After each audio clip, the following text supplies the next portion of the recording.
Welcome to Food Talk for Health. Here is your host, Tonia King.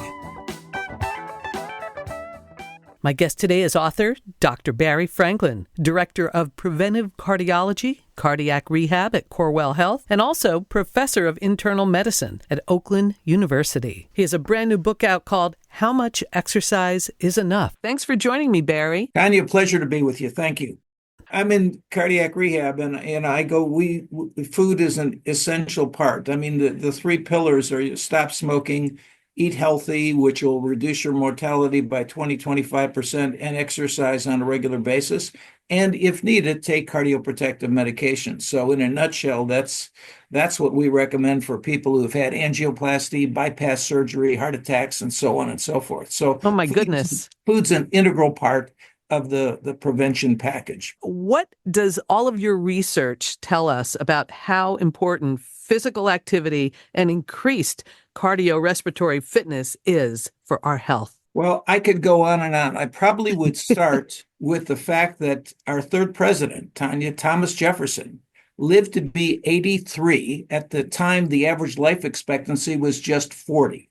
And if you say, Barry, what did he do? What he did is he walked 4 miles a day for decades because he believed it improved his mental as well as physical fitness, so to speak. We also have landmark studies now showing physically active people have up to a 50% lower risk of developing and dying from cardiovascular disease. Tonia, the landmark studies involved two major groups of employees, bus drivers in England and bus conductors, as well as mail people who carried the mail and people who sorted the mail. And basically, they found in those occupations, the most physically active people were up to 50% lower risk for developing cardiovascular disease. Lastly, relative to physical activity, a landmark study by researchers at Harvard involving a 34-year follow-up. This got my attention. It got worldwide attention. Showed the most physically active cohorts of men and women, that is people who had 5-6 hours a week of exercise total, lived 7 to 8 year, had 7 to 8 year gains in life expectancy. So relative to physical activity, those are things that people need to know. And many times people say, get off the couch and start moving, right? No, you're exactly right.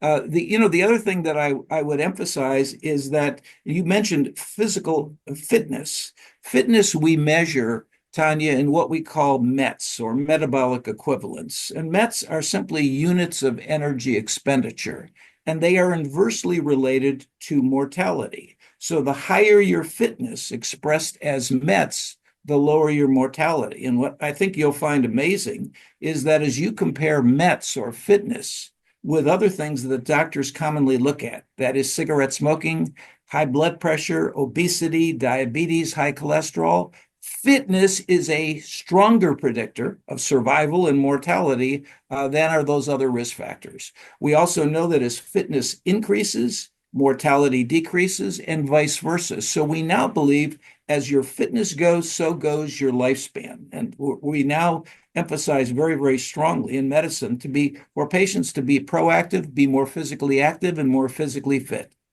So let's talk about cholesterol for a minute, because that seems to be a factor that kind of gets people a little bit more, to jump up a little bit more for movement. Mm-hmm. And sometimes I wonder with the cholesterol, HDL, LDL, the triglycerides, I think sometimes we don't get the full picture from our PCPs.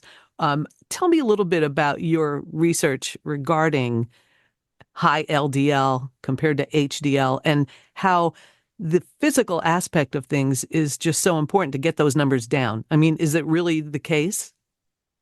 Your question is an excellent one. The first, one of my mentors was William Roberts, who was the editor of American Journal of Cardiology. We were on a plane one day, and I said, Dr. Roberts, what do people need to know about cholesterol? He said, very simply, Barry, the rule of 40. Well, Tonia, I didn't know what he was talking about by the rule of 40. So I said, Dr. Roberts, what are you really saying? And he said, Barry, remember this. He was from Baylor University, recently passed away of cancer at 93, was still working full time. Anyway, basically, Tonia, what he said is, for every 40 points you or your patient lowers cholesterol, they cut their risk in half of dying from a cardiovascular event. So if I've got a patient with a cholesterol of 280, he takes it or she takes it down to 240, that individual's cut their risk in half. If they take it from 240 down to 200, they've cut their risk in half again. And if you take it from 200 down to 160, which is going to require a lot of fruits, veggies, and in some cases, drug therapy, namely statin therapy, you really markedly reduce your risk. If you ask me what I've learned from the time my hair was black till now, over the last 50 years, probably the fraction that's most significant for predicting coronary events is the LDL. I refer to the LDL as lousy cholesterol. I refer to the HDL as helpful cholesterol. In general, you want the LDL less than 100. And for people with known heart disease, people who've had a heart attack, bypass surgery, angioplasty, those people really want it less than 70. And some people say even less than 50. Triglycerides are more related to cardiovascular disease in women than in men. We're not entirely sure why, but in general, you want your serum triglycerides below 100. And those are the key things that I look at. Ideally, you want your HDL above 40, and we say if you can get it above 60, it's considered a negative risk factor. So in a nutshell, those are my sentiments regarding cholesterol. I personally believe, and we chatted about this briefly, that between exercise and diet is probably more important than exercise in terms of favorably modifying cholesterol and its subfractions. Going back to that LDL for a minute, I had either spoke to somebody or interviewed somebody, another doctor, that mentioned there are two different types of LDL. And sometimes, your regular doctor may not even discuss the differences and how that can affect you. Something about small density compared to large, buoyant cells. What's your feeling on that? So if you have a high number, do you have to worry about, is it the small one or the large one, or does it just become more of a confusing matter, which is what I'm making it right now? No, you're not making it because it's an excellent question. I typically say there's a subfraction of LDL, which we refer to as lipoprotein A or little a. And that value, and usually it's not measured, but if you get your lipoprotein A measured, you really want it under 30 and ideally under 20. And that subfraction has the greatest relevance to coronary risk. So it's lipoprotein A. Interesting. Mhm. We're talking with Dr. Barry Franklin. So diet is a big factor. And have you seen real results from any of your patients regarding major changes, adding physical activity and a total diet change in their lifestyle? Yeah, we see for many of these patients huge differences in cholesterol and cholesterol subfractions when you combine exercise and diet. But as I said, my own belief, and it's real strong, is that diet is a greater predictor of changes in cholesterol and its subfractions. If you say, Barry, give me the take-home message, I typically recommend what the American Heart Association says, at least 6 to 7 servings of fruits or veggies every day. um, uh, uh, Stay away from fatty meats. Bill Roberts, the editor of American Journal of Cardiology, once said, "We fatten our cows and pigs. We kill them, we eat them, and then they kill us." How sobering. So you want to cut back on meats, more fish, chicken, and turkey. Once again, the portion size should be the size of your palm. Take the skin off the turkey and the chicken. White meat is better than dark meat. Those are the key things that we say. I say stay away from sugary beverages, the Coca-Cola, the Pepsi-Cola, and so on and so forth.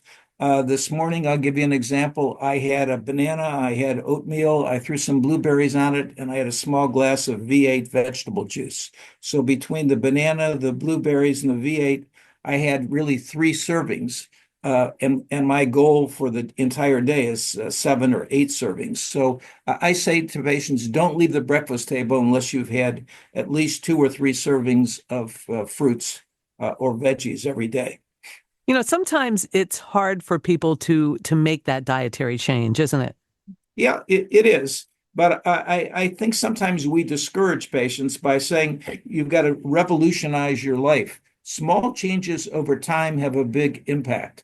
I'm a student of highly successful people, and I think small changes, once again, over time can have a profound and favorable impact. So if somebody says to me, for example, doctor, how much exercise do I need? I'll say, how much are you doing now? And if they say nothing, I'll typically tell them, Tonia, can you give me 10 minutes of exercise 3 times a week? And invariably somebody will say, well, that really isn't very much. It's a lot more according to US News and World Report. And my answer is start with 10. Sometimes people come back to me and they say, Doc, I didn't follow you. And I said, what do you mean you didn't follow me? And they said, well, I did 11 minutes the first day and 14 minutes the second day, and now I'm up to 40 minutes. If you follow my point, small changes, get them moving in the right direction, whether it's food, whether it's physical activity, you overcome inertia, you gain momentum. And I believe that's the way to go with lifestyle changes. And by the way, those lifestyle changes combined with the common medications that are given for patients with cardiovascular disease, namely aspirins, cholesterol-lowering statins, beta blockers, ACE inhibitors, provide independent and additive benefits. So when a patient says to me, Doc, I don't want any more angioplasties, I don't want more bypass surgeries, my answer is healthy diet, stop cigarette smoking, regular physical activity, and take your prescribed cardioprotective medications. Well, really is a psychological factor for some people as well, if they're in that serious position. I totally agree. And I think we have to make them successful early on and make goals realistic. So I oftentimes use downscale goals just to get people moving, Tanya, in the right direction. What about metabolism? What's your take on having either a slow metabolism or not? Well, the question is an excellent one. I guess my point would be the average person burns about 1,800 kilocalories each day, and that's basically at rest. And if we look at most people, if they do 300 additional calories in physical activity, that's their total metabolism. My own bias is that regular exercise bumps up that metabolism. And if you really want to affect metabolism, you need to complement aerobic exercise with resistance or weight training, which stabilizes or improves muscle mass, which burns greater numbers of calories throughout the day. So whenever we're talking about weight loss, beyond aerobic exercise, resistance training, specifically light weight training, can maintain or improve muscle mass, which is critically important because as we age, as you well know, oftentimes body weight goes up, but the body composition changes drastically. We lose lean body mass and gain fat mass. So sometimes the scale weight, as you well know, can be drastically misleading. And I was just going to ask you that muscle compared to fat. Yeah, no, that's exactly. So I'll give you an example. As a gymnast at Kent State University, I weighed 165 pounds. Today I weigh 172. That's pretty good after Yeah. 40 some years. But I must tell you, I'm carrying more fat, although I watch myself pretty closely and have less muscle mass than I did as a gymnast per se. So the scale weight can be somewhat misleading. That's why body composition measurements can be very helpful along those lines. Let's talk about age. Sure. You can have 30 and 40-year-olds with cardiac problems as compared to 70 and 80-year-olds. Is there a difference in what you would recommend from a physical activity perspective?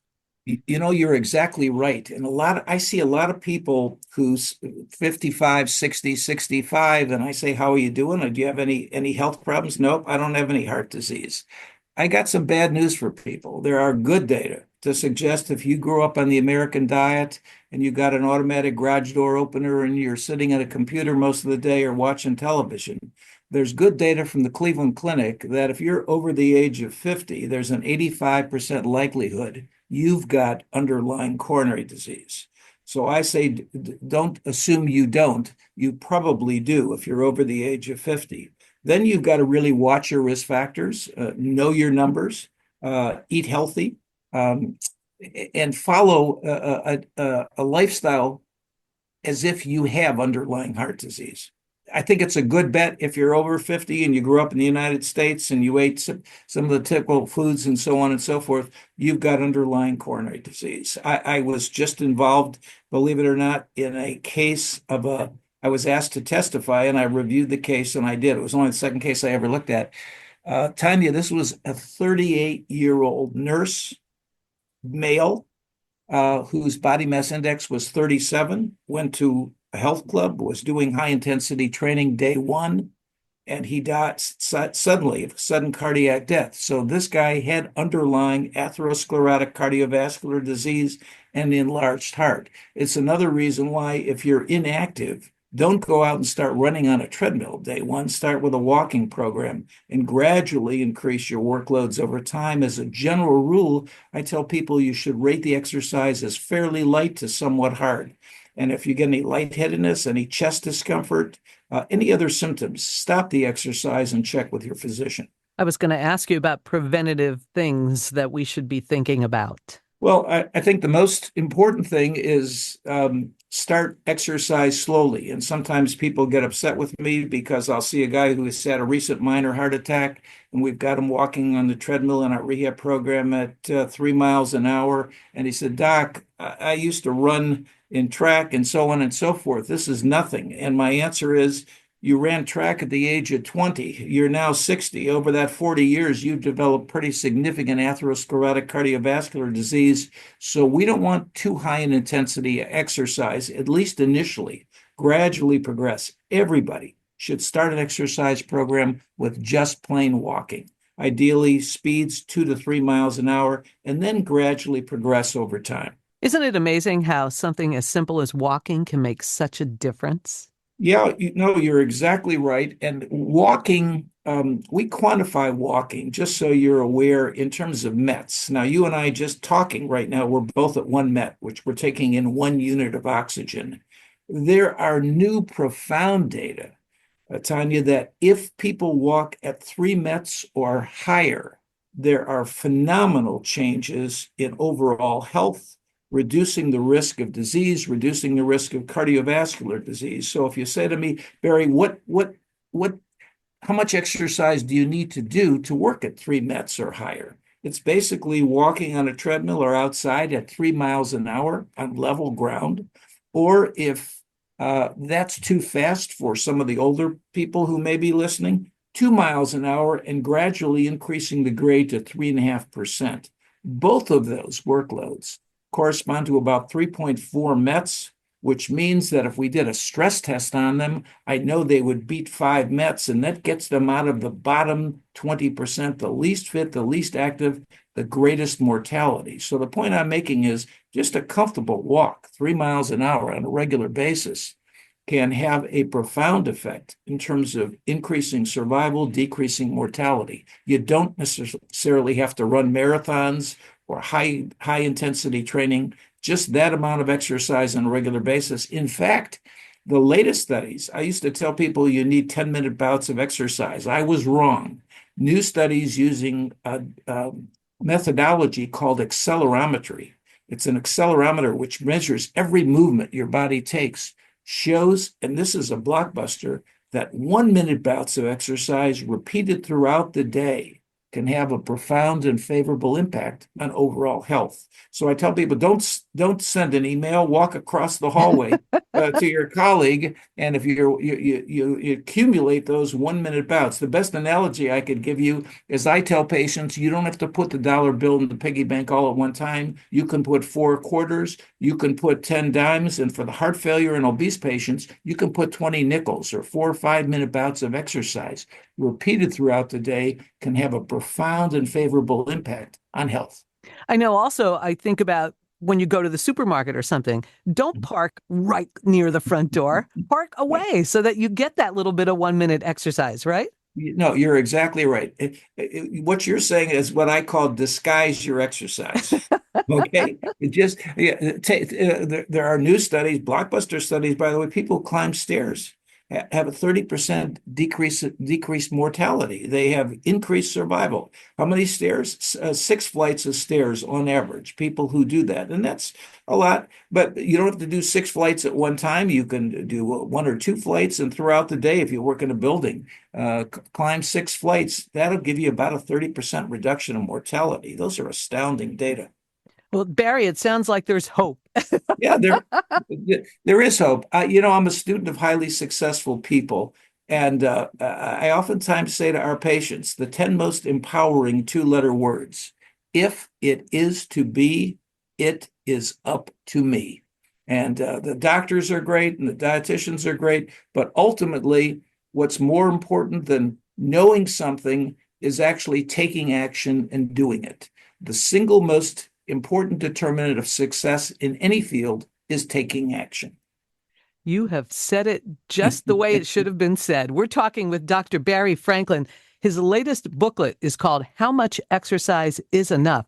How do we find you on social media, or how can we learn more about all of your interesting and exciting work? Well, I have a website that people can go to, and it's drbarryfranklin.com. They'll find a lot on me there, and they can simply Google me on a regular basis. I do lots of podcasts. I do lots of TV interviews. And I enjoy explaining complicated stuff into language that people can understand and appreciate. And you do it so well, Barry. I really appreciate your time and joining me today. I appreciate the opportunity to chat with you, Tonia, and hopefully we'll do more in the future. You've been listening to Food Talk for Health. Eat well to be well. Food Talk for Health is a production of Creative Voice and Media. Our theme music was written and performed by Rick King. We hope you'll take a moment to subscribe to this podcast. Thanks for listening to Food Talk for Health.